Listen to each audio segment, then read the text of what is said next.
এমপিওভুক্ত নির্বাচনের জন্য শিক্ষকদেরকে অযোগ্যতা ঘোষণা করার যে বিধান করা হচ্ছে এটাকে বাতিল করে যা পূর্বের বিধান ছিল সেটাকে বহাল করতে হবে। অতি সম্প্রতি নির্বাচন কমিশন আগামী স্থানীয় সরকার নির্বাচনের ব্যাপারে কিছু রিকমেন্ডেশন তৈরি করেছেন। তার মধ্যে গুরুত্বপূর্ণ একটা হচ্ছে এমপিওভুক্ত শিক্ষক যারা স্কুল, কলেজ, মাদ্রাসা, বিভিন্ন শিক্ষা প্রতিষ্ঠানে তারা সরকারি বেতনের একটা অংশ পান, সেই শিক্ষকরা নির্বাচনে অযোগ্য হবে। আমরা মিডিয়ার মাধ্যমে বুঝতে পেরেছিলাম যে সরকারের কাছে তারা পাঠিয়েছে এবং মিনিস্ট্রিতে এটা বিচার বিবেচনার জন্য অপেক্ষায় আছে।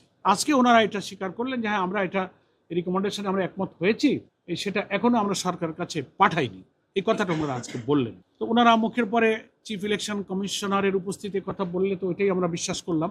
রিয়েল জিনিসটা গণমাধ্যম কর্মীদের কাছে কি তথ্য আছে, that is up to you. তো যাই হোক, সেটা ওনারা পাঠান আর না পাঠান, এই রিকমেন্ডেশন যে ওরা নিয়েছেন এবং ওনারা অ্যাপ্রুভ করেছেন এটা সত্য।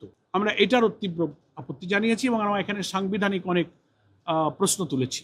এখানে নাগরিকদের যে অধিকারের প্রশ্ন, আর্টিকেল 27, 26 বিভিন্ন ধারায় তার যে সমস্ত অধিকারের প্রশ্ন তোলা হয়েছে, সেখানে তার রাজনীতি করার ক্ষমতা, নির্বাচনে অংশ নেওয়ার ব্যাপারে বাংলাদেশের স্থানীয় সরকার নির্বাচনের সুদীর্ঘ ইতিহাসে স্কুল, কলেজ এবং শিক্ষা প্রতিষ্ঠানের শিক্ষকরা নির্বাচনে অংশ নিয়ে থাকে। This is first time.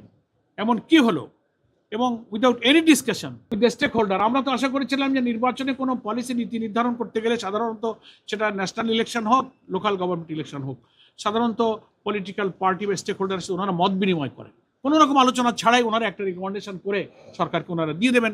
এসব প্রশ্ন তুলেছি, এই প্রথমবারের মতো ওনারা এটা অ্যাপ্রুভ করেছেন এবং এটা ওনারা যুক্তি দিয়েছেন যে শিক্ষা প্রতিষ্ঠানের প্রধানরা দায়িত্ব পালনে লেখাপড়ার পরিবেশ ক্ষতিগ্রস্ত হয়, তারা পলিটিসাইজ হয়, নানান রকম যুক্তি তারা দিয়েছেন। আমরা বলেছি দেশের নাগরিক সবাই আমরা ভোটার। সংবিধানে এমপিওভুক্ত প্রতিষ্ঠানের লোকদের চাকরি তো নিষিদ্ধ, রাজনীতি করা তো নিষিদ্ধ নেই। এবং জাতীয় নির্বাচনের ক্ষেত্রে এমপিওভুক্ত শিক্ষকদের নির্বাচনের ব্যাপারে তো আপনারা কোনো বিধিনিষেধ আরোপ করেন, তারা তো ইলেকশন করছেন।